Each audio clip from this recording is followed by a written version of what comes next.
Bis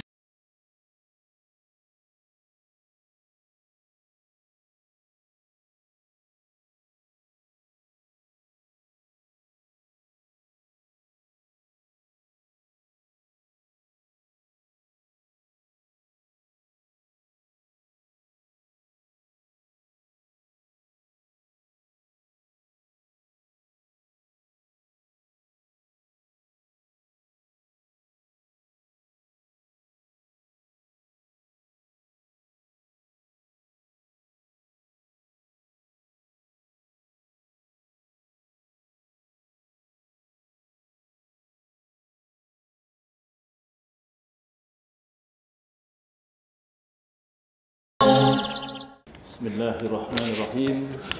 Assalamualaikum warahmatullahi wabarakatuh. Innal hamdalillah nahmaduhu wa nasta'inuhu wa nastaghfiruh wa na'udzu billahi min syururi anfusina wa min sayyiati a'malina. May yahdihillahu fala mudilla lahu wa may yudlil fala hadiyalah. Asyhadu an la ilaha illallah wa asyhadu anna Muhammadan abduhu wa rasuluh. Allahumma shalli ala Muhammad wa ala ali Muhammad.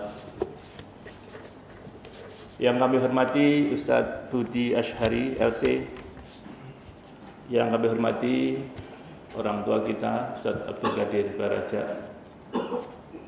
yang saya hormati Ustadz Taufik Fayasud, Ketua Takmir Masjid Al-Hikmah, para jamaah Al-Hikmah, kawan-kawan guru-guru, karyawan Lembaga Pendidikan Islam Al-Hikmah, adik-adik mahasiswa Sekolah Tinggi Keguruan dan Ilmu Pendidikan, para alumni, orang tua alumni, dan hadirin hadirat rahimakumullah.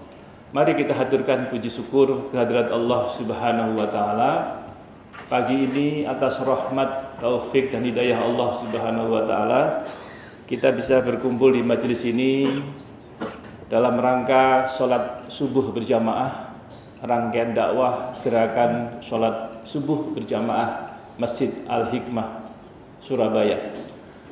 Kita haturkan salawat dan salam untuk Nabiullah Muhammad sallallahu alaihi wasallam. Saya Nur Hidayat selaku bagian dari Takmir Masjid Al-Hikmah menyampaikan terima kasih, penghargaan, penghormatan yang setinggi-tingginya pada Bapak Ibu sekalian yang berkenan hadir bersama-sama pada acara gerakan sholat subuh berjamaah Al-Hikmah pada hari ini. Alhamdulillah telah hadir di tengah kita Ustadz Budi Asyhari LC yang sudah sangat kita kenal. Namun demikian akan saya kenalkan agak detail tentang beliau. Beliau lahir di Tulungagung 17 April 1975. Pendidikan beliau adalah di pesantren dan Lipia Jakarta, kemudian Universitas Islam Madinah Saudi Arabia, Fakultas Hadis dan Studi Islam, dan subhanallah beliau adalah salah satu lulusan terbaik dengan predikat cum laude. Aktivitas beliau adalah sebagai Direktur Lembaga Kajian dan Pembina Yayasan Kutab Al-Fatih Pilar Peradaban, inspirator, pendiri dan penulis rutin website Cahaya Sirah.com dan Parenting Nabawiyah.com. Yang ketiga, aktif sebagai pengisi acara program Khalifah atau Sejarah Islam di Trans 7. Karya beliau antara lain adalah sejumlah buku dengan judul Satu Ketika Hidup Selalu Terasa Sial tahun 2016. Yang kedua, Inspirasi dari Rumah Cahaya, serial Parenting Nabawiyah tahun 2011. Modul Kutab 1, seri Kutab Al-Fatih Pilar Peradaban 2012. Kemanakah Kulabuhkan Hati Ini, serial Parenting Nabawiyah 2012. Remaja Antara Hijaz dan Amerika, serial Parenting Nabawiyah 2012. Karya yang insya Allah akan menyusul adalah Potret Keluarga dalam Al-Quran dan Fikih Sirah Peradaban.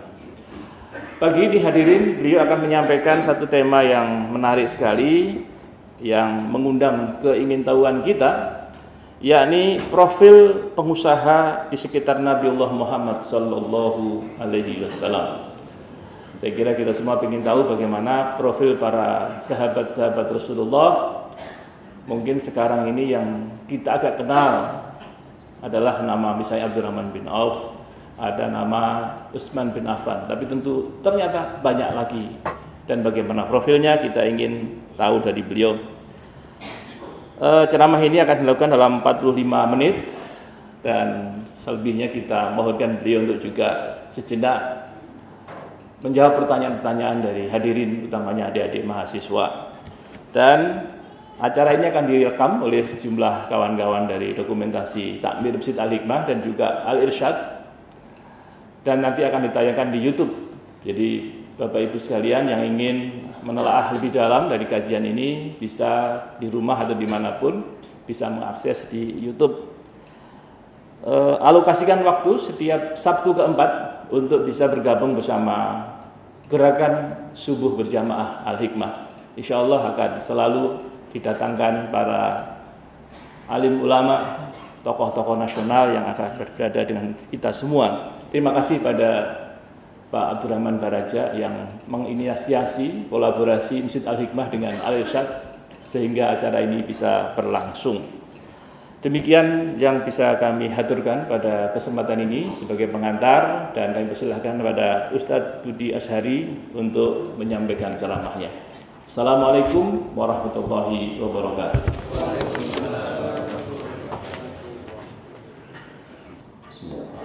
Assalamualaikum warahmatullahi wabarakatuh.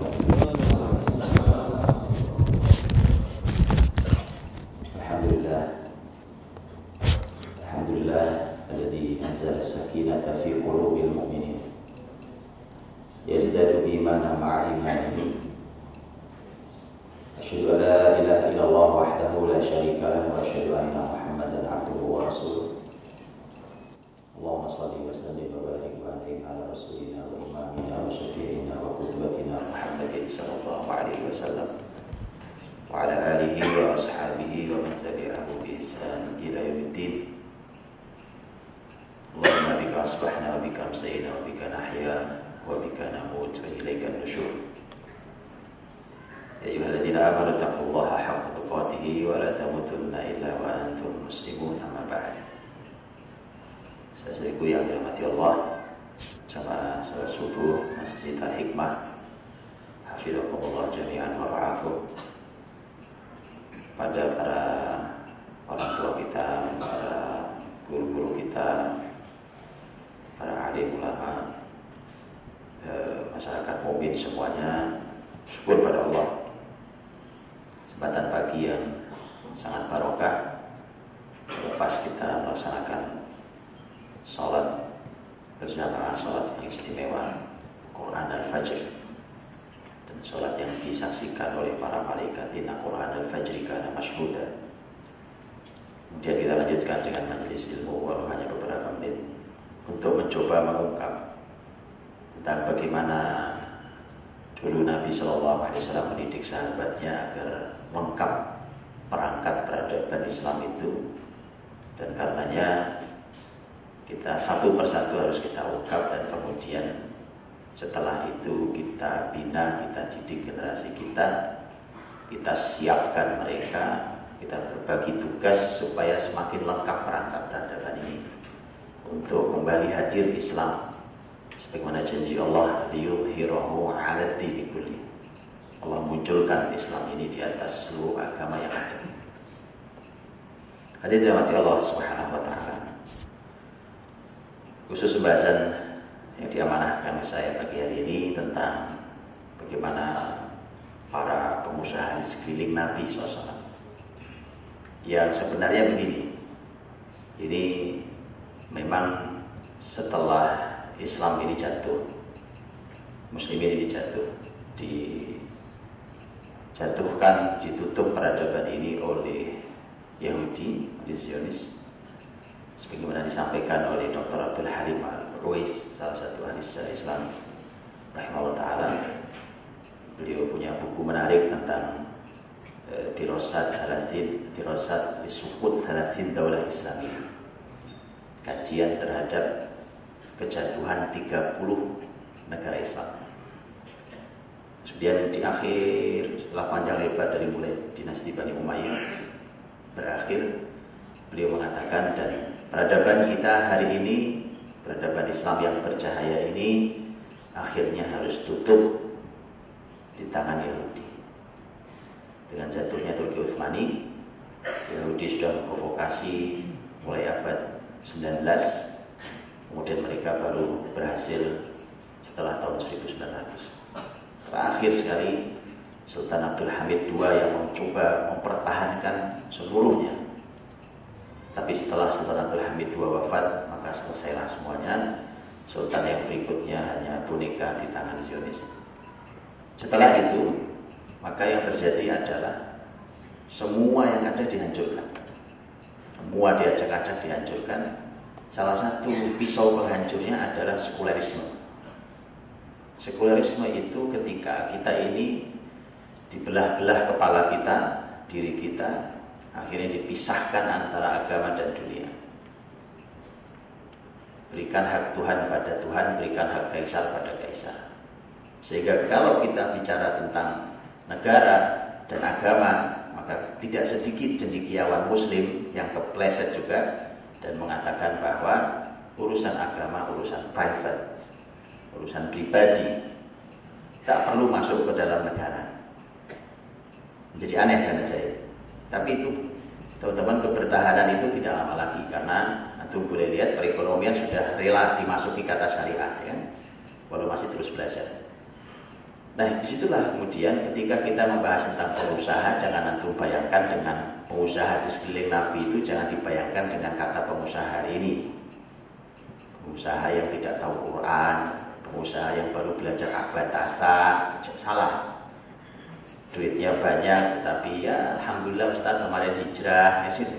Lain cerita, ini tidak begitu. Tapi tak masalah, ini sebagai sebuah potret awal bahwa mari kita tahapi proses ini. Kita tahapi proses ini, tapi generasi berikutnya nggak boleh begini lagi. Ini generasi harapan kita, anak-anak kita, cucu-cucu kita, nggak boleh. Polanya seperti ini sudah tidak boleh.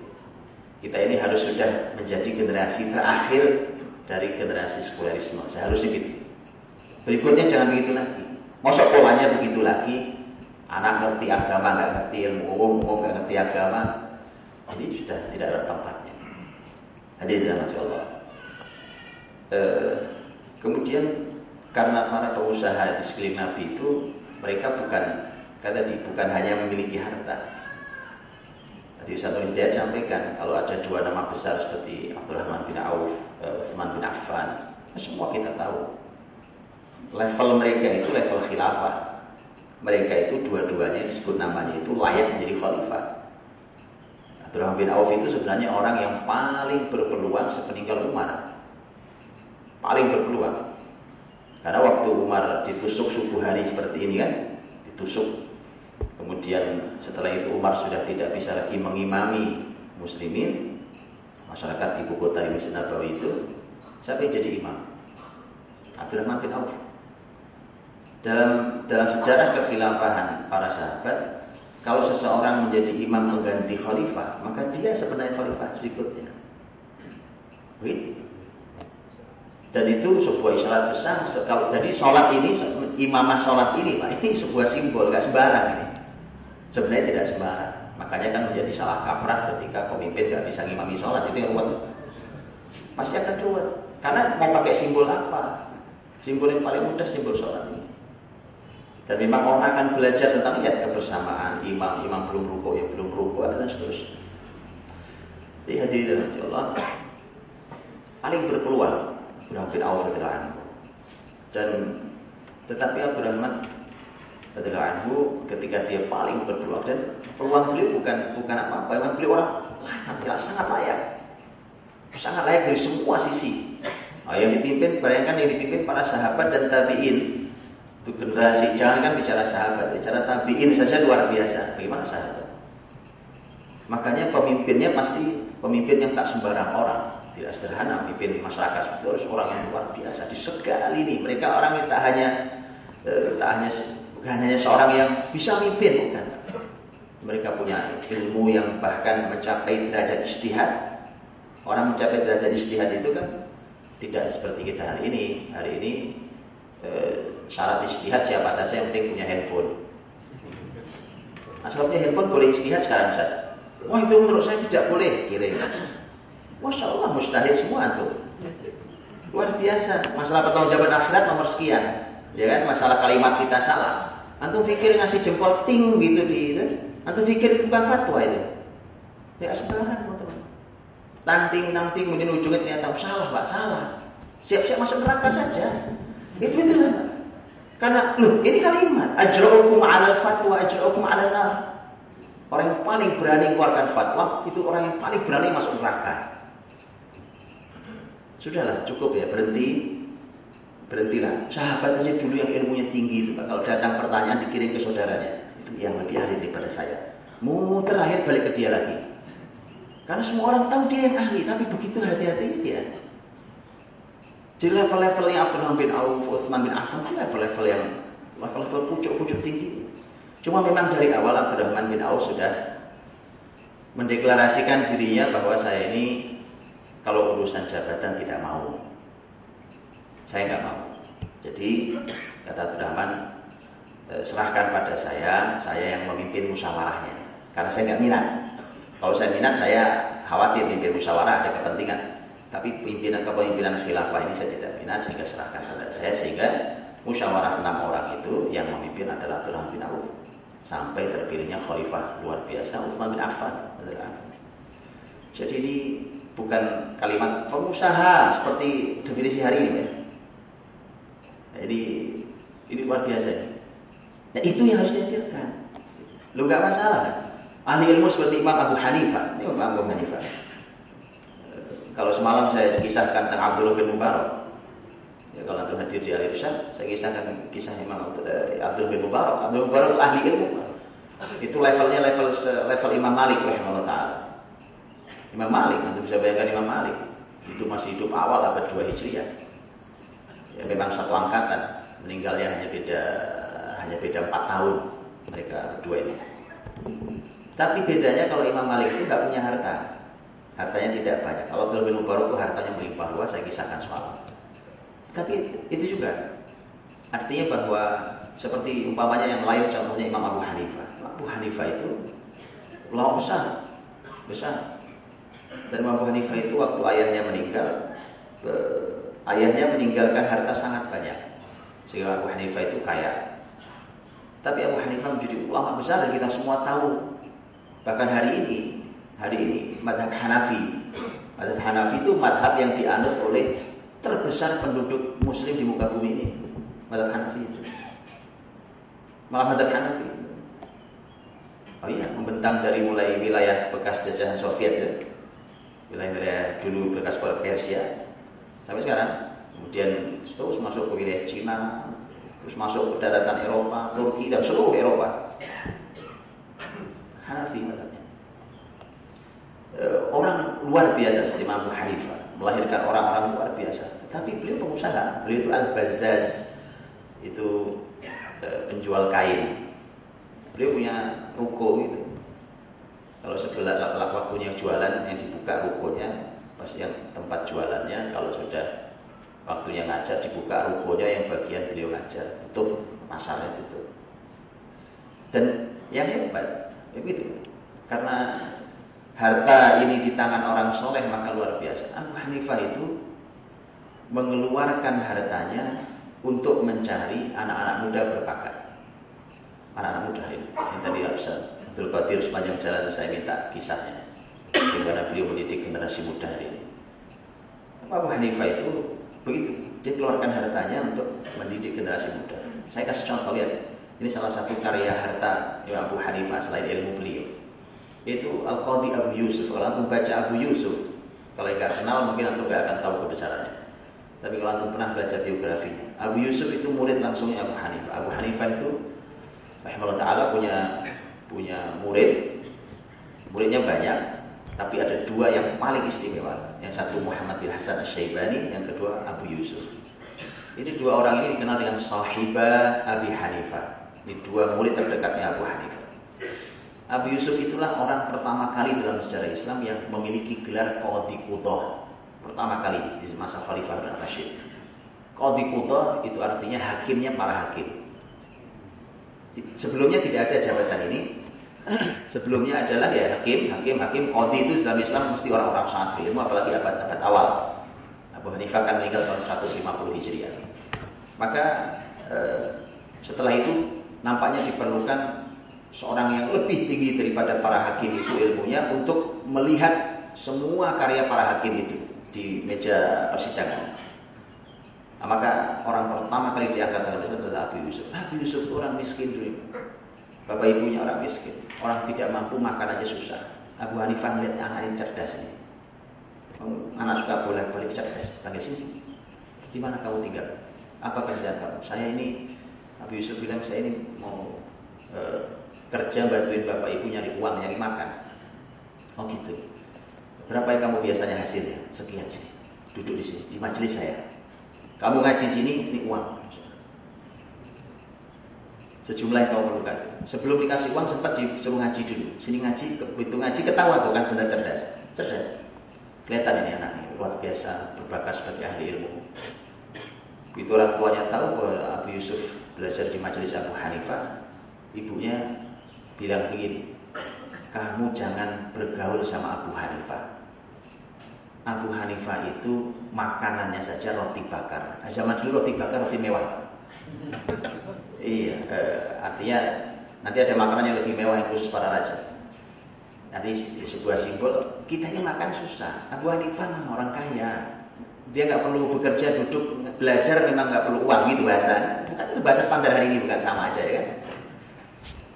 Maka Abu Hanifah temui ibunya, gitu ya.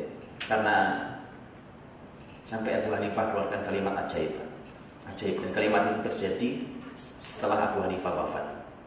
Ya, ahli ilmu ini memandang dengan cahaya Allah, bukan dengan matanya. Karena memandang sesuatu yang baru terjadi bahkan setelah dia wafat. Sampai Abu Hanifah mengeluarkan kalimat, kamu Abu Yusuf, suatu hari kau akan makan faludaj di atas piring fairuzaj. Faludaj itu makanan sangat mewah yang makan hanya khalifah dari istana. Gak ada di luar istana makanan itu. Ini faludaj namanya. Saya juga belum ngerasain kalau itu. Saya nggak tahu. Saya nggak bisa ceritakan, tahu bahasa saya. Di atas piring fairuzaj. Piring fairuzaj itu piring khusus yang sangat mahal karena dia terbuat dari batu-batu istimewa itu. Dan itu hanya ada di dalam istana kekhilafahan. Itu. Jadi mau apa? Kalau urusan cuma urusan dunia, kata Abu Hanifah, suatu hari kau makan faludaj di atas fairuzaj, jangankan cuma roti bakar gitu ya. Maka ketika Abu Yusuf diangkat jadi Qadhi Qudah, disuguhi faludaj di atas piring fairuzaj oleh Khalifah Harun Ar-Rasyid. Saat disiapkan dia senyum-senyum. Kata Harun Ar-Rasyid, kenapa senyum-senyum? Saya ingat kisah kalimat guru saya, Abu Hanifah rahimahullah. Itu Abu Hanifah mengeluarkan uangnya. Kamu perlu berapa? Dalam sebulan untuk bantu bapak ibu, sekian saja. Abu Hanifah bilang, nanti kalau habis bilang ke saya. Habis kasih lagi. Kalau habis bilang ke saya. Terus begitu sampai jadi orang besar. Itu proyek peradaban. Jadi dulu ya pengusaha ya ulama ya pengusaha gitu ya. Ya pemimpin juga. Tinggal mereka memilih. Saya kayak Abdurrahman bin Auf, saya di pengusaha saja. Kalau Utsman pengusaha besar, tapi beliau jadi khalifah. Saya mau bacakan hadirin untuk Bapak Ibu sebagian data. Karena ini data semua isinya. Sebagian data kekayaan. Data kekayaan para sahabat Nabi, bahkan ring satu Nabi. Ini sebagian. Ini saya bacakan ya.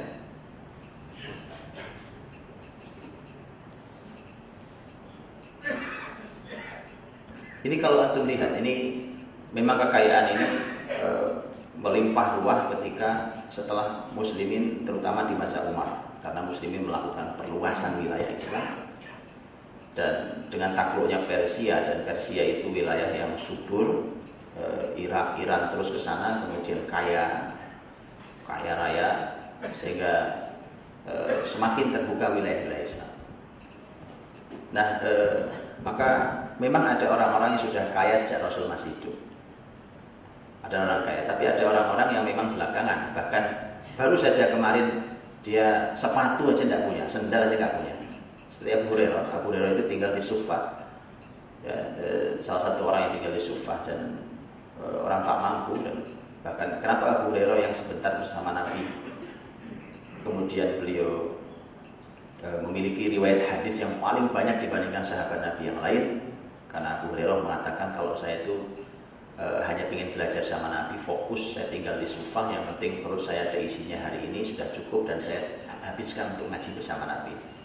Kalau yang lain sibuk di pasar. Dan itu kalimat Umar radhiyallahu anhu mengatakan, kenapa seperti saya yang jauh lebih senior kan, dari awal Mekah, tapi hadisnya tidak banyak, riwayatnya tidak banyak karena kami sibuk dengan pasar, kata Umar.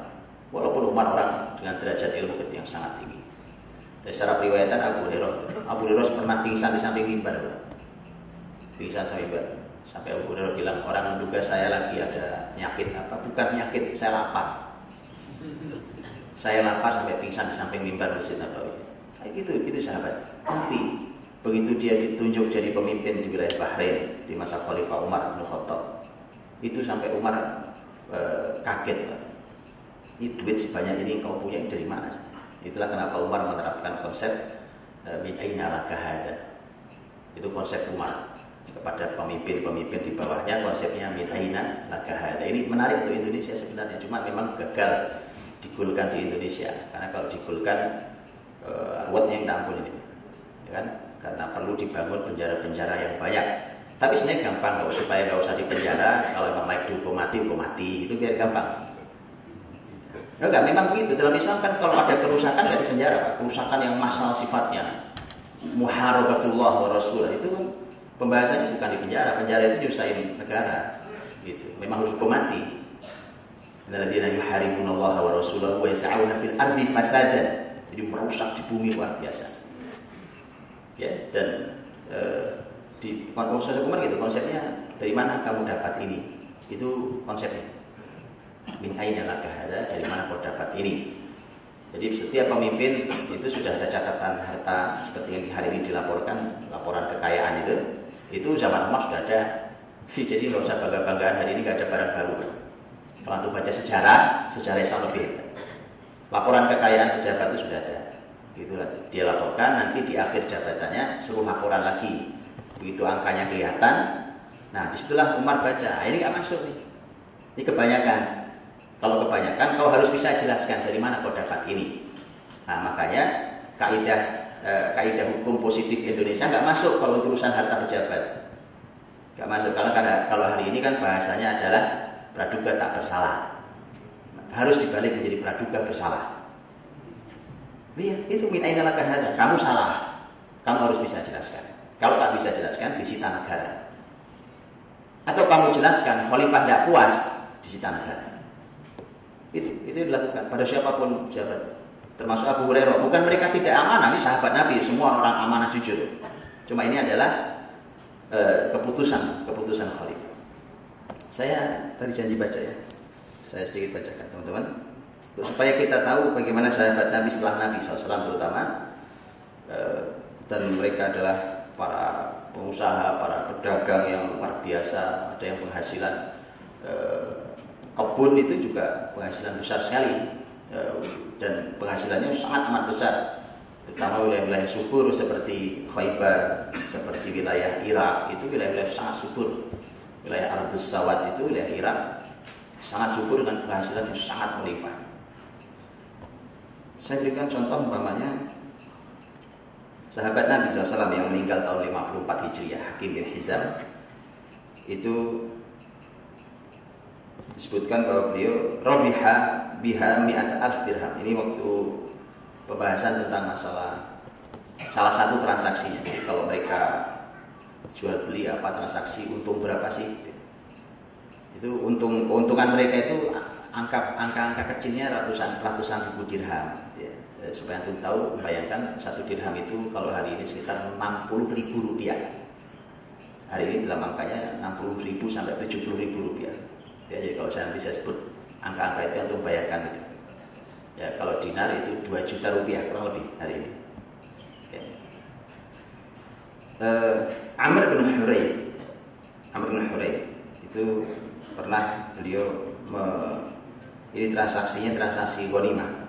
Jadi ada ghanimah, kan ghanimah yang didapat negara itu kan bisa dibagi atau sebagiannya diuangkan dan seterusnya.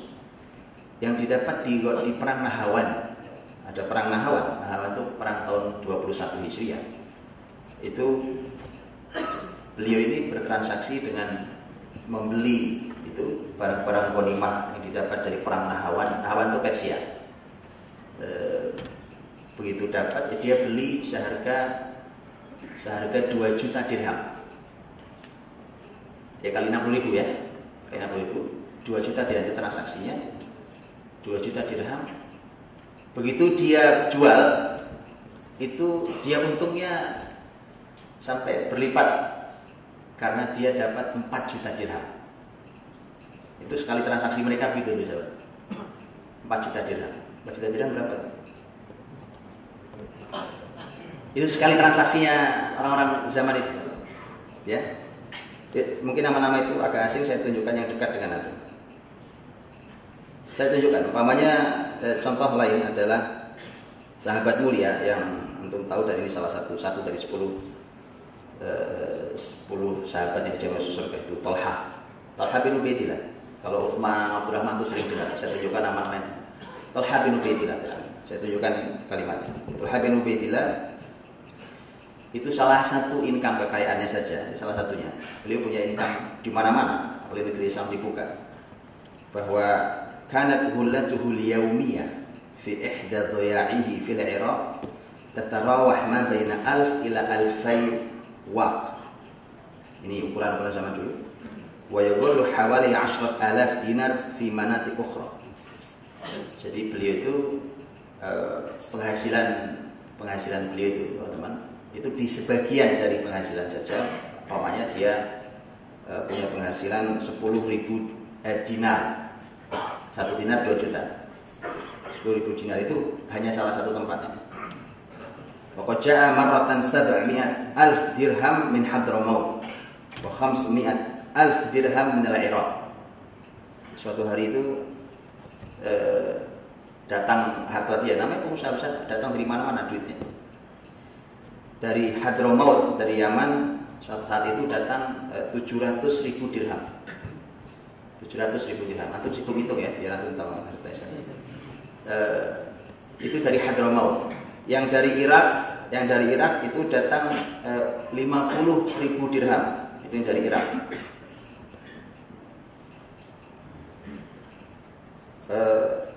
Wa qad tasaddaq bi amwal katsira.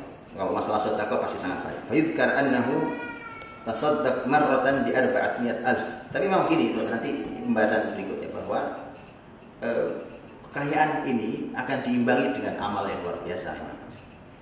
Ya. Karena ketika harta datang seperti itu, memang sahabat itu kan orang yang dunia itu memang sudah enggak penting buat mereka. Buat mereka penting itu akhirat. Mereka mimpin bumi, Pak, teman-teman ya. Jadi jangan salah, mereka tuh mimpin bumi. Tapi memang karena bukan target besar itu. Karena bukan target besar dunia ini, itu karenanya mereka bisa memakmurkan bumi. Tapi kalau target besar kita adalah dunia ini, nggak akan bisa memakmurkan bumi. Kita pasti hanya rebutan di bumi ini. Tapi kalau target kita akhirat, ini seperti sahabat, nggak ada, Pak. Mereka mudah sekali. Infak tuh, kalau urusan infak sahabat nggak usah ditanya. Itu sudah, apalagi duit sebanyak itu, duit sedikit aja mereka infakkan, apalagi duit sebanyak itu. Mereka infak tasaddaq marratan bi 400,000. Jadi sekali infak tuh mereka Talha tuh pernah infak pada 400.000 dirham. Sekali infak ini 400.000 dirham kebaikan. Sekali waktu wa marratan ukhra bi 100,000, ini 100.000 dirham. Itu infak-infak mereka. Dan seterusnya. Wa kanat tarikatuhu ba'da wafatihi kabira jiddan, haitsu taraka min al-'ain hawali 1,000 wa 200,000 dirham wa 200,000 dinar. Ya, waktu beliau meninggal, ini sudah setelah infak, wakaf segala macam itu, masih tersisa waktu meninggal. Masih ada sisanya. Di duit itu disebar untuk muslimin. Bahkan uang-uang sahabat pengusaha itu digunakan untuk menopang negara, menyelesaikan masalah sosial. Itu kerjaan para sahabat dengan uang mereka. Ya, dari bagian dari karya-karya mereka. Bahwa sudah seperti itu karyanya, waktu meninggal masih meninggalkan harta. Oh, masih ada sisanya ternyata. Masih sisa hartanya. Kita lihat sisanya. Berapa yang tersisa? Yang tersisa yang berupa uang saja. Ini belum yang berupa tanah, rumah, kekayaan binatang ternak, apa itu. Belum yang itu. Ini uang saja. Kurang lebih alfai alf itu 2 juta. Jadi wa mi'atai alf, 2.200.000 dirham. Itu sisanya, dan 200.000 dinar. Itu sendiri lah ya. Nah, gitu. Pakai kalkulator itu. Ya mas itu. Itu belum beliau meninggalkan az-zahab wal fiddah dan seterusnya, belum aqarat tadi, properti yang beliau tinggalkan. Itu sudah diinfakkan. Memang begitulah. Itulah kenapa teman-teman, saya mohon maaf, saya pernah diminta mengisi namanya entrepreneur muslim. Saya bilang kayak antum salah undang saya deh sebenarnya. Karena pembicaranya ada beberapa orang para entrepreneur, gitu, entrepreneurship muslim gitu, kira-kira. Karena saya itu mohon maaf, saya tidak minat dengan pembahasan entrepreneurship, apa itu saya tidak minat. Sekarang saya suka baca beginian ini. Kenapa? Antum jalani syariat ini, urusan kaya itu pasti. Jadi nggak usah ngobrol pengen kaya. Oh, sampai perlu pelatihan ini, pelatihan itu, ujung-ujungnya halal haram nggak diurusi juga kok. Yang penting gimana caranya dengan modal sedikit, bahkan tanpa modal Anda dapat untung sebesar-besarnya. Itu halal haram nggak ada fikihnya di situ, bahkan pembahasan kajiannya kan. Ya kan nggak ada fikih halal haramnya. Yang penting berusaha dulu, begitu duit udah banyak baru nanya Ustaz ini hukumnya haram apa halal? Oh, duit udah banyak baru nanya. Kalau saya bilang haram, atau kan kelabakan juga. Ya, tahu juga bingung. Kayak gitulah, teman-teman ya. Makanya saya bilang karena begitu. Ini sahabatnya dulu, ya Allah, antum nanti saya bacakan Zubair bin Awam, juga satu dari 10 sahabat yang masuk surga. Ring satu Nabi SAW. Zubair bin Awam itu waktu nikah miskinnya luar biasa. Nikah dengan putrinya Abu Bakar, Asma. Putri Abu Bakar. Asma yang cerita sendiri. Waktu saya nikah sama Zubair gak punya apa-apa. Zubair cuma punya 1 kuda. Yang sayalah yang kerjaannya ngasih makan itu kuda. Gak punya apa-apa Zubair. Miskin semiskin-miskinnya. Tapi nanti saya bacakan bagaimana kekayaannya Zubair berikutnya. Muawiyah radhiyallahu anhu, putranya Abu Sufyan. Muawiyah miskin. Kan datang Fatimah binti Qais datang ke Nabi SAW. Datang ke Nabi, Fatimah binti Qais datang ke Nabi minta saran, konsultasi ke Rasul. Ya Rasulullah, aku ini dilamar 2 orang. Kok bisa ada 2 orang lamar? Kan gak boleh melamar lamaran saudaranya. Kok bisa? Kan Nabi bilang jangan kau lamar-lamaran saudaramu. Ini perempuan sudah dilamar, kamu tuh gak boleh lamar lagi, karena sudah dilamar. Keduluan itu masalah antum kelamaan, ya kan? Gak boleh dilamar. Tapi ini kok bisa dilamar 2 orang? Yang satu Muawiyah, satu Abu Jahal. Ya karena dulu itu begitu. Dulu itu masalahnya dulu itu gak kelihatan. Kalau sekarang itu perempuan laki belum lamaran aja udah kelihatan. Ya, dulu nggak kelihatan. Hubungan laki perempuan tuh nggak ada. Apalagi urusan lamaran itu disuruh dirahasiakan. Urusan walimah harus nikah, urusan diumumkan. Artinya bahwa saat itu ketika Nabi dimintai konsultasi itu, Nabi SAW mengatakan apa tentang Muawiyah? Amma Muawiyah fasu'lukun lama lalahu. Muawiyah itu melarat, gak punya harta. Itu waktu melamar aja Nabi bilang, kamu tanya kan Muawiyah bagaimana, Abu Jahal gimana. Nabi tahu siapa yang konsultasi kan. Ini perempuan yang gak cocok kalau suaminya gak punya uang. Tapi orang memang tidak tahu masa depan. Tidak tahu masa depan. Yang berikutnya nanti antum kalau lihat kekayaan Muawiyah radhiyallahu anhu luar biasa. Itu pengusaha-pengusaha luar biasa. Bahkan mereka pemimpin-pemimpin luar biasa. Mereka berikan hartanya untuk akhirat. Jadi bukan segala urusan itu negara gitu loh Pak. Semua nungguin negara. Kesehatan ya kita tunggu negara lah. Walang kabut negara ya. nanti ada urusan keuangan, ada kerugian, ada apa, semua negara, urusan pendidikan semua negara bebannya. Yakin negara antum sudah miskin. Kan saya bilang semalam, negara antum itu sudah miskin, utang 4.000 triliun. Kalau masyarakat muslim ini masih kaya, alhamdulillah, yang miskin negaranya saja. Kalau masyarakatnya, jadi sudahlah. Katanya kalau betul antum tulus membela negara ini negara amanah dari Allah SWT. Kalau iya, sudah, nggak usah ngurusin negara ini. Artinya negaranya nggak usah dibebani lagi, maksud saya. Jangan dibebani lagi. Jangan negara dibebani, sudah terlalu banyak bebannya. Sudah nggak sanggup mereka, negara sudah nggak sanggup berdiri. Ya. Makanya kita bicara tentang ayo kita perbaiki, ujung-ujungnya juga minta dana negara. Ada anggarannya nggak mas? Kayak jadi sahabat nggak begitu. Dari kantong mereka dana negara itu. Mereka tegakkan negeri ini. Betul mau perbaiki negeri ini, kita perbaiki negeri ini. Dari mana uang kita cari gitu kan? Umat Islam negeri kaya, jadi kita tinggal di negeri yang masya Allah kaya raya. Nah, jadi Muawiyah contohnya miskin dulunya, tapi memang dari sejak awal Muawiyah itu radhiyallahu anhu itu salah satu orang yang memang dididik oleh keluarganya, oleh bapak ibunya. Dan memang Muawiyah ini turun dari Abu Sufyan, ya. Jadi ini cerita panjang tentang nasab Arab, arti saya cuma ingin sampaikan dari mulai Abu Sufyan itu memang kepemimpinan itu memang luar biasa pindah ke Abu Sufyan di nasab Quraisy itu. Nasab Quraisy kan ada banyak keluarga besar, turun kemana turunnya kepemimpinan itu ke Lacak. Sampai terakhir itu di masa itu Mas Abu Sufyan itu kepemimpinan turun di Abu Sufyan, sehingga ke bawahnya itu seperti Muawiyah putranya radhiyallahu anhu itu adalah orang yang memang termasuk orang yang punya, bahasa kita ini punya bakat kepemimpinan. Jadi nggak usah dididik jadi pemimpin pun pasti jadi pemimpin. Yang begini jumlahnya sedikit, jangan ini dan ini ada analisis sendiri, kajian sendiri.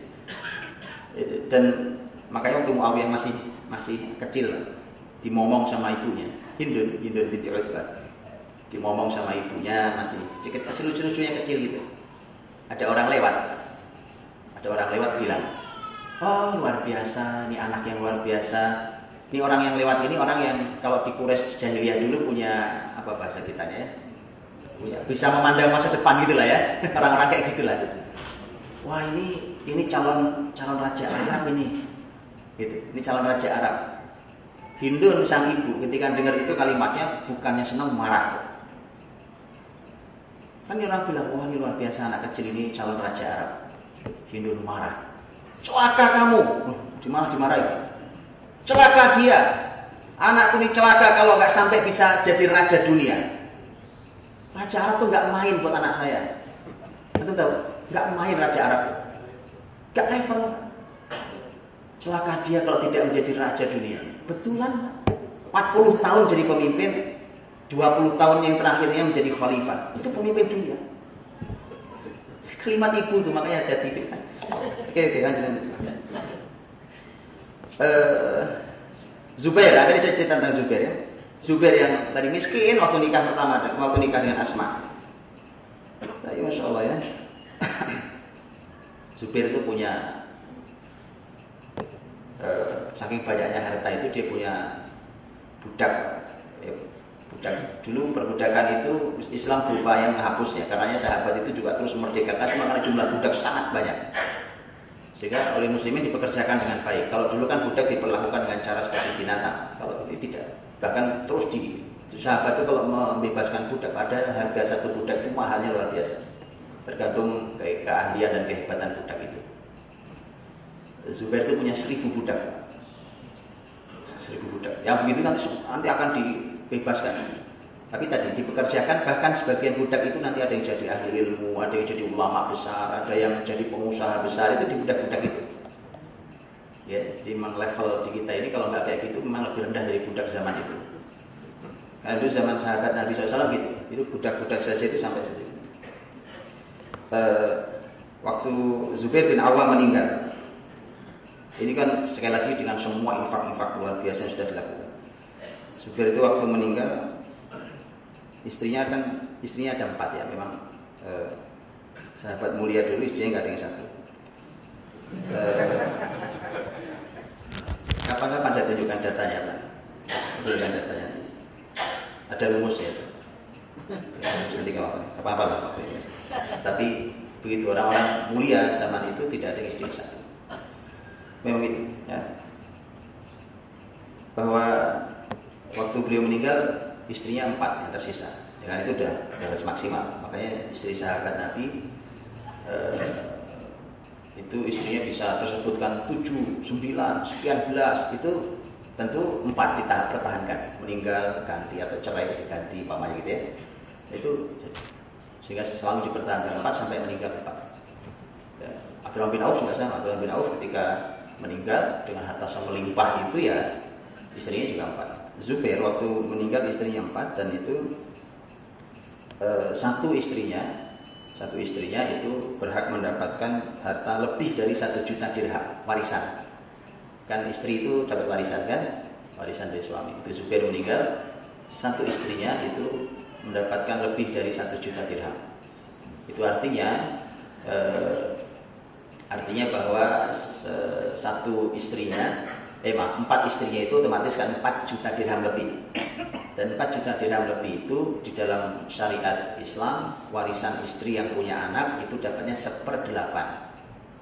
Maka 4 juta dirham lebih itu adalah 1/8 dari sisa kekayaannya Zubair bin Awwam. Gitu ya deh? Iya, gitulah pokoknya.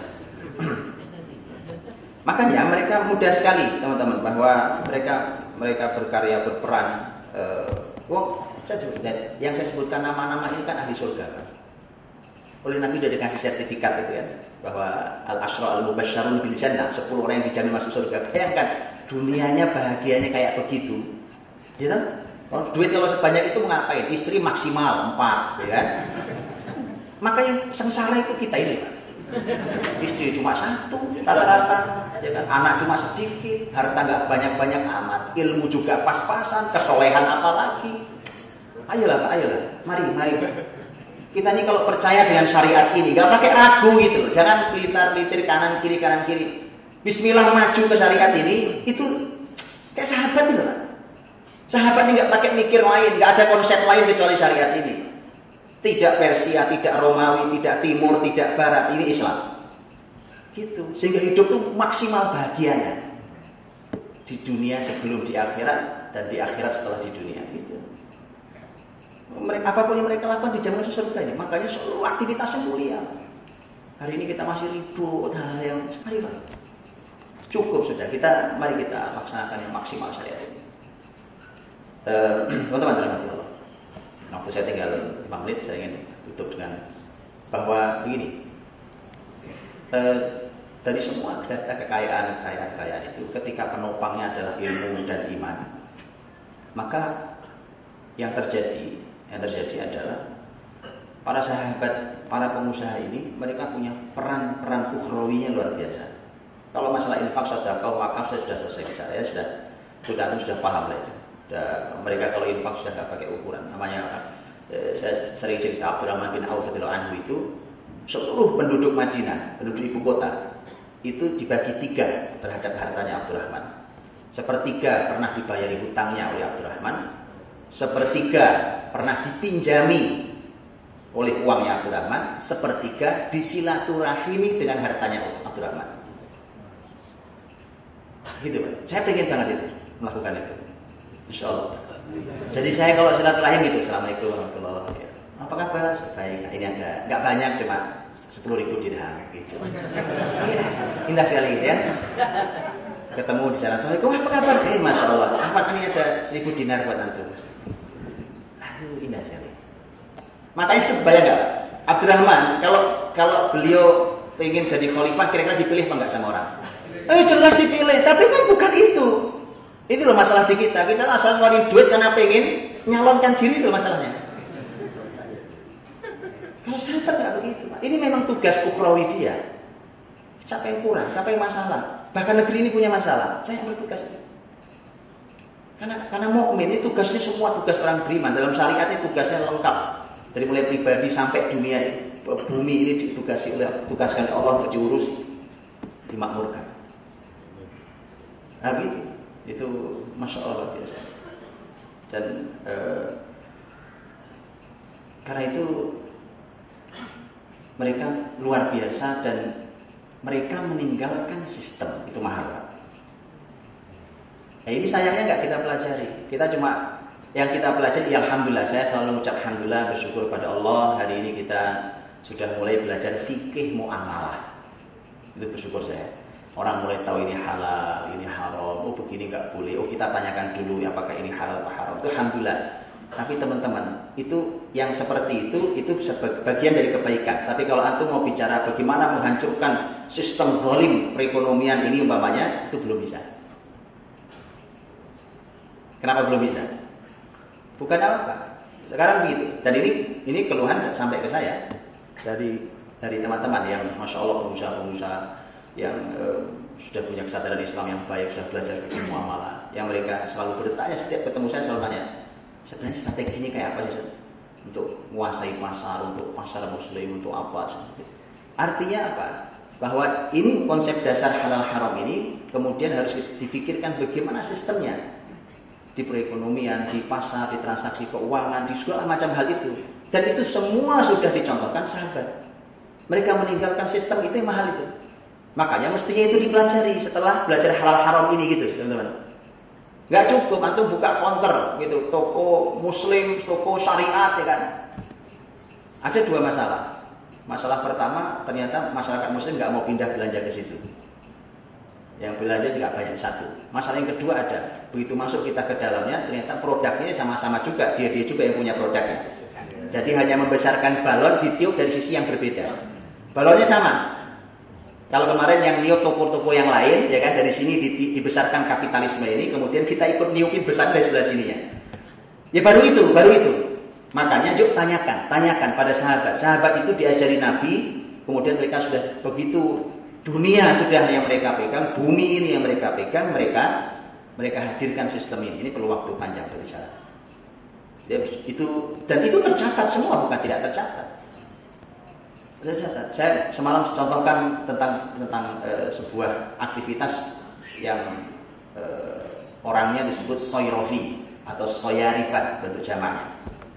Soyrofi itu teman-teman, kalau antum baca, nanti antum baru akan dapat konsep. Wah, ternyata perbankan hari ini itu bukan barang baru bagi muslimin. Cuma bedanya kalau ini dijalankan oleh sahabat, tabi'in dan seterusnya, sudah pasti syariatnya gitu. Hari ini kan jungkir balik nih. Ya, mohon maaf ya, perbankan syariah nggak lebih dari 5%, nggak naik-naik gitu. Nah itu harus dianalisa, mentok itu memang harus dianalisa, nggak mesti harus salah, tapi maksud saya harus dianalisa. Kenapa gitu? Kenapa? Mestilah, ya mesti harus jujur begini, mesti. Karena tadi teman-teman, jangan lihat banyak tentang, saya sering kasih contoh, karena kita membayangkan bahwa kita susah membayangkan umpamanya gini, sistem transfer kita kan transfer pakai gadget, kekirim kemanapun ya kan, transfer uang. Antum pikir sistem transfer itu barang baru? Sahabat sudah melakukan dari kota ke kota, dari negara ke negara, sudah dibuat. Makanya kalau antum baca sejarah Islam, antum nggak gampang gumunan dengan keadaan hari ini, nggak gampang heran, tercengang, wah hebat, biasa aja. Biasa banget, beneran. Yang berbeda hanya alat. Sekarang pakai alat elektronik alatnya, hanya alat saja yang beda. Sistem yang mahal bukan alat teman-teman, yang mahal itu sistem. Kalau alat besok akan diciptakan alat baru lagi kan begitu. Tapi sistemnya ini dipertahankan. Dulu pedagang-pedagang Islam, dia berdagang. Saya kasih contoh, mereka dagang umpamanya di Hadramaut di Yaman. Saya dulu umpamanya gini, umpamanya pedagang dulu, umpamanya saya pedagangnya, umpamanya gitu ya. Dagang di Hadramaut. Saya ternyata berhak 100.000 dinar.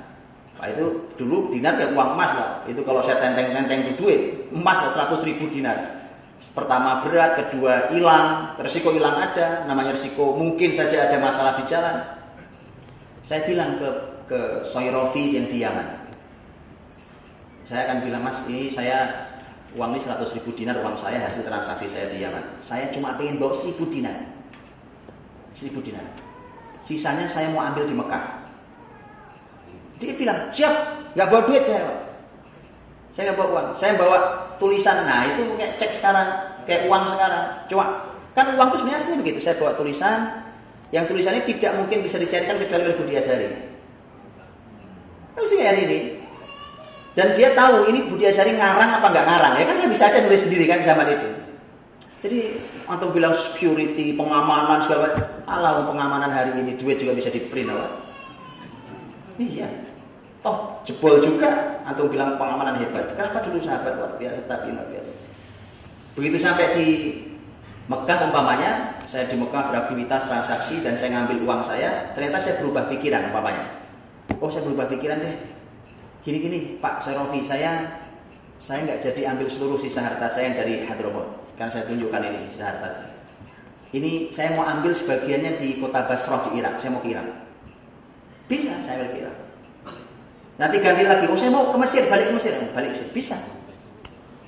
Pertanyaan saya, coba zaman itu kan nggak pakai alat komunikasi, nggak ada alat komunikasi. Itu si pemilik uang itu gimana ceritanya? Ketemunya kapan ayo? Itu tahu ketemunya kapan? Kan mereka harus bicara dong. Ya dong, yang itu Syairofi yang di Mekah ngeluarin uang berapa, yang di Basrah ngeluarin uang berapa, yang di Hadramaut tadi yang di Mesir itu. Kebayang untuk di mana mereka rapat pemegang sahamnya? Gitu. Lihat, muslimin itu menjalankan syariat itu begini. Antum buka surat Al-Hajj, di situ solusinya. Coba. Oh kita ini transaksi gak pakai ayat masalahnya. Mereka buka surat Al-Hajj itu, disitulah mereka ketemu. Begitu Allah berfirman tentang haji, surat Al-Hajj, surat haji. Begitu surat haji, maka Allah berfirman setelah ibadah haji dilaksanakan, ya kan? Maka ternyata Allah mengizinkan untuk kita mendapatkan manfaat-manfaat lain selain ibadah haji. Ya. Nah, ini kalau antum buka di tafsir ulama, kenapa tafsirnya selalu begini? Padahal di Quran bunyinya manafi' lahum. Manafi' itu manfaat-manfaat umum, apa saja manfaatnya, bukan hanya satu jenis. Tapi tafsir ulama selalu manafi' lahum, itu tafsirnya adalah at-tijarah. Dagang.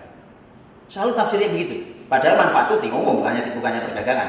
Kenapa yang disebut itu? Karena itu yang terbesar masa itu. Jadi sahabat itu sudah dikasih isyarat, dikasih panduan oleh Quran. Kalian kalau mau rapat saham setelah musim haji, maka mereka ketemuan pasti di musim haji. Mereka akan haji bareng-bareng. Mereka begitu ibadah. Bayangkan betapa berkahnya rapat pemegang saham setelah ibadah haji di tanah suci. Oh kita rapat di tempat maksiat, gimana mau berkah? Habis itu berbuat maksiat pula, gimana mau berkah?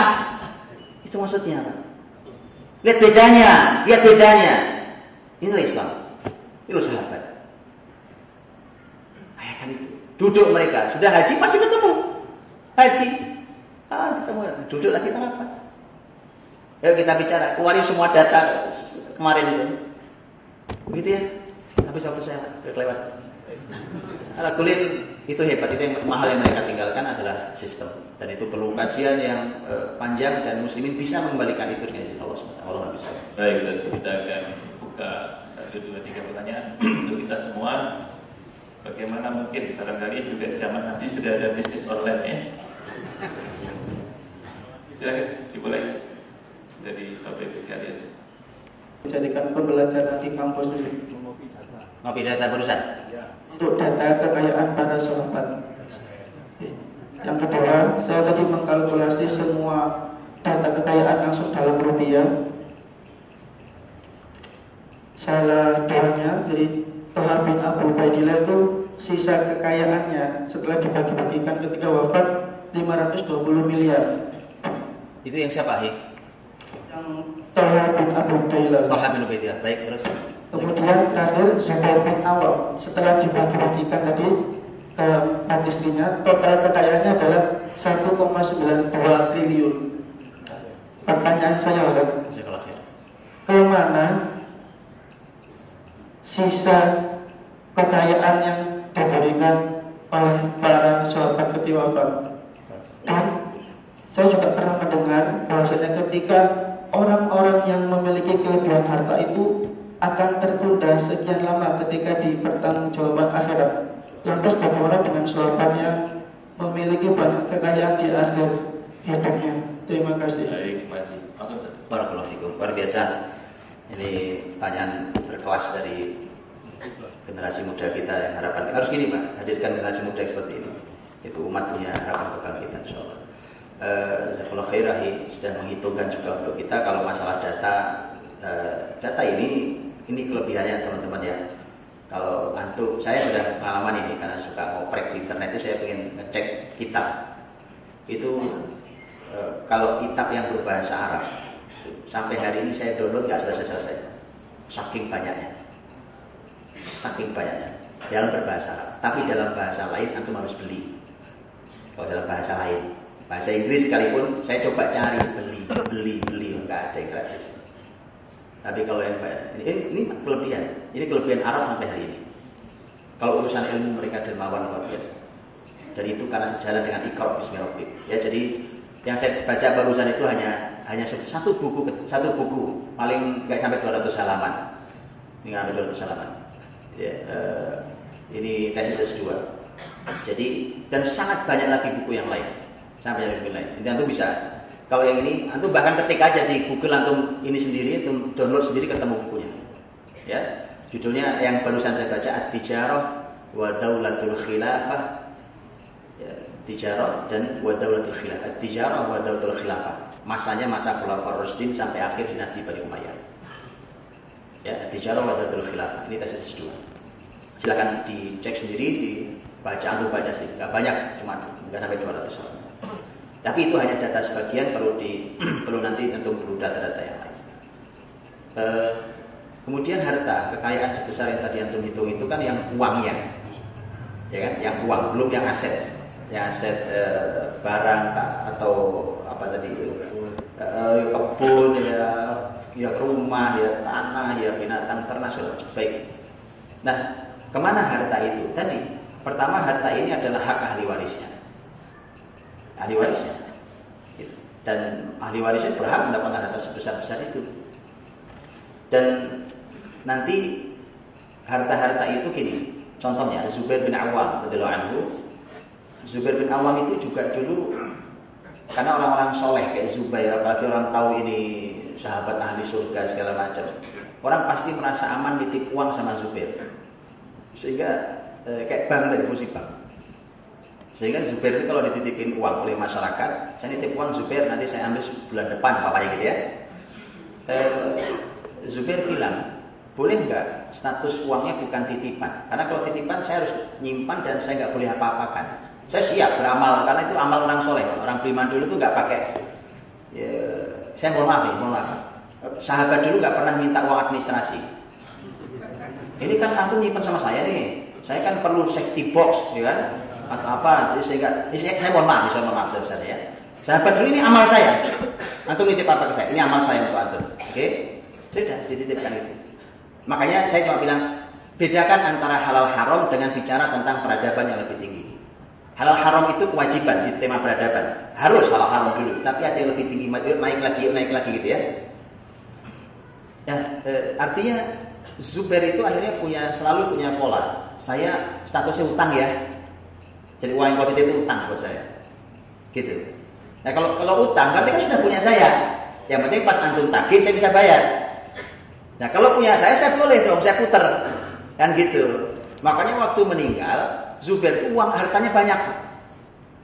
Makanya dia titip pesan ke anaknya Abdullah, kalau bapak meninggal ini catatan utang bapak ya, ini nasabah nama-namanya.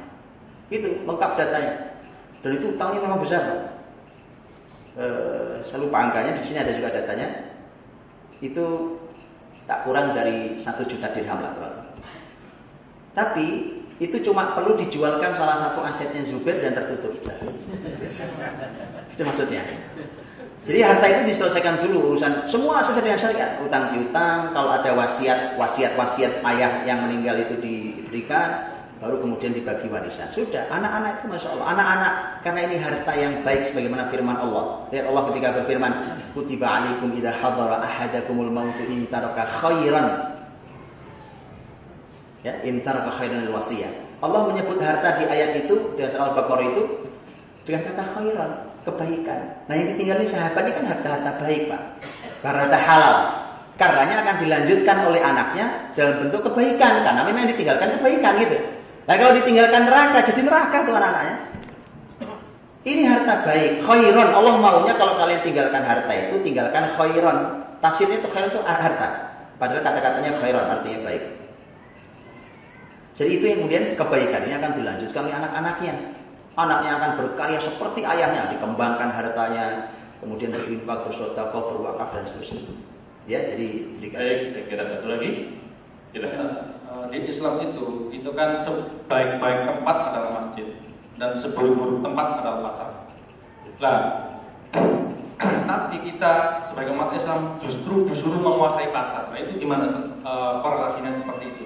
Karena kan pasar kan sangat luar biasa. Seperti ini kan, maksudnya hal-halnya kan luar biasa. Tapi di Islam justru kita harus menguasai pasar. Nah, terus yang kedua, mungkin dikasih bocoran Ustaz. Apakah kebangkitan Islam, ekonomi Islam terutama itu nanti kita harus paling tidak menguasai mass market. Jadi kan dulu memang zaman para sahabat itu karena memang dia punya mass market yang luar biasa. Apa nanti kedepannya kita harus seperti itu untuk menguasai pasar lagi seperti itu. Karena saya tertarik dengan tadi analogi Tio Balong itu kan sekarang sekarang kan rame mart syariah, ekonomi syariah itu kan ternyata produknya juga miliknya pekerja Yahudi. Jadi kan ini mart syariah tapi ya barangnya Yahudi. Jadi saya setuju dengan tadi analogi Tio Balong itu.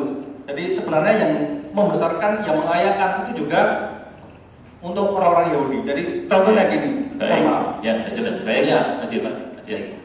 Baik, Abdul Qadir terjemah bagi.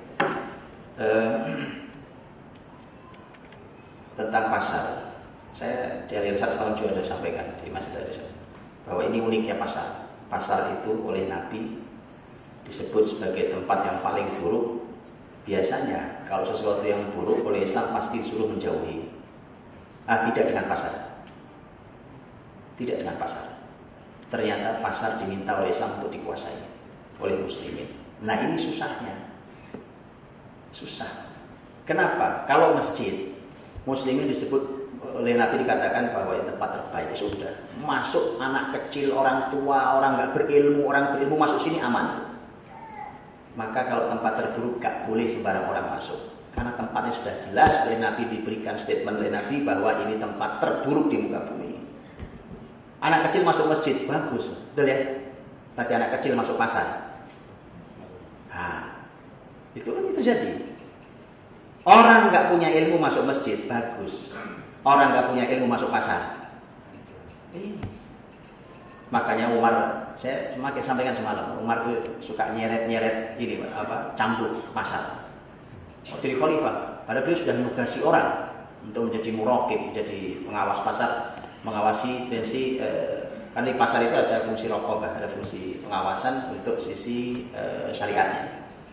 Umar sebutkan sampai membawa cambuknya sampai dia bilang la yabi' fi suqina hadza illa man faqih wa illa akala riba radiya an aba gitu. Umar itu khalifah. Gak boleh jualan di pasar ini kecuali yang paham fikih muamalah. Kalau tidak pasti makan riba, rela atau terpaksa. Gitu. Itu juga. Khalifah syarat-syarat cambuk. Umar itu gak usah pakai cambuk aja menakutkan, Pak. Umar itu. Umar itu asal hadir, anak kecil aja bubar. Lagi main, lagi asyik lari-larian. Umar datang bubar. Itu Umar betulan. Nyeret apa namanya? Cambuk pula. Oke. Jadi itu artinya bahwa muslimin ini semestinya, yang masuk ke wilayah bisnis itu mesti orang yang setelah disiapkan dengan semaksimal mungkin, karena ini memang tempat terburuk yang ada, cuma muslimin kok diminta untuk menguasainya dan memasukinya. Maka dikasihlah adab-adab, dikasihlah akhlak-akhlak, dikasihlah hukum fikihnya, itu kuasai dulu. Kalau enggak kita akan terima masalah. Ya, jadi nggak boleh terjun ke dunia seperti itu kecuali memang telah siap menghadapinya. Gitu. Kemudian transaksi masalah perekonomian syariah, perekonomian ini teman-teman, antum singkatnya antum hanya perlu belajar. Dulu di zaman Nabi SAW itu ada Nabi membuat pasar muslimin atau belakangan dikenal dengan namanya pasar Manakho. Nah, pasar Manakho itu Nabi dengan para sahabat, disitulah membangun perekonomian dari mulai awal. Lihat, awalnya pasar Manakhoh itu Nabi buka tenda sederhana, ya di dekat Baqi Zubair namanya. Di situ Nabi buka tenda sederhana untuk ini pasarnya muslimin. Begitu pemimpin Yahudi Bani Nadir Ka'ab bin Ashraf tahu bahwa Nabi buka pasar sendiri, pasar baru, itu tenda dihancurin sama kepala Yahudi. Jadi dari dulu itu musuh ekonomi muslim itu Yahudi. Itu dihancurin. Antum asal buka perekonomian, nggak pakai strategi, dihancurin Yahudi. Tapi kalau didiemin, itu harus curiga, jangan-jangan saya membesarkan perekonomian Yahudi. Bisa, ini konsep. Makanya antum perlu belajar, ini konsep detail di dalam konsep pasar Manakhoh. Nah, Nabi bilang, lihat, muslimin kalau ditantangin Yahudi, ngomongnya santai. Nabi bilang, udah hancur itu. Nah, orang mau jualan hancur ya. Nabi bilang, saya besok akan buatkan pasar yang membuat dia lebih marah lagi. Itu konsep ekonomi muslimin. Oke, maka Nabi cari tempat dengan sahabat. Singkat kata, ketemulah tempat Manakhoh. Posisinya ada di sebelah kanan Masjid Nabawi kiblat hari ini. Kanan kiblat, dan disitulah dibuatkan pasar Manakhoh Nabi. Dan dari awalnya dihancurkan oleh pemimpin Yahudi, pada akhirnya Nabi menutup seluruh pasar Yahudi. Wallahu a'lam bishawab. Baik, kita tutup dengan doa. Allah berkahi semuanya, Allah cukupkan kita dengan yang halal, jauhkan kita dari yang haram, dan dimajukan umat ini, dihadirkan generasi muda yang bisa memberikan kepada kita semuanya ilmu dan harapan untuk kebangkitan umat. Allahumma shalli wa sallim ala sayyidina Muhammadin wa ala alihi wa sahbihi ajma'in. Alhamdulillahirabbil alamin, hamdan yuwafi ni'amahu wa yukafi mazidah. Ya Rabbana lakal hamdu wa lakal syukru kama yanbaghi li jalali wajhikal karim wa 'azimi sultanik. Allahumma inna nas'aluka wa nashhadu annaka antallahu la ilaha illa antal ahadus samad, lam yalid wa lam yulad wa lam yakul lahu kufuwan ahad. Allahumma ati nufusana taqwaha wa zakkiha anta khairu man zakkaha anta waliyuha wa maulaha ya ghaniyyu ya hamid ya ghafur ya wadud aghnina bihalalika an haramik wa bita'atika an ma'siyatik wa bika amman siwak. Allahumma aslih syababal muslimin, Allahumma aslih wulata umuril muslimin, Allahumma aslih dhata bainina, Allahumma aslih lana dinana alladhi huwa ismatu amrina wa dunyana allati fiha ma'ashuna wa akhiratana allati ilaiha ma'aduna. Allahumma la tusallit alaina man la yakhafuka fina wa la yarhamuna. Rabbana atina fid dunya hasanah wa fil akhirati hasanah wa qina adzaban nar. Subhana rabbika rabbil izzati amma yasifun wa salamun alal mursalin walhamdulillahi rabbil alamin.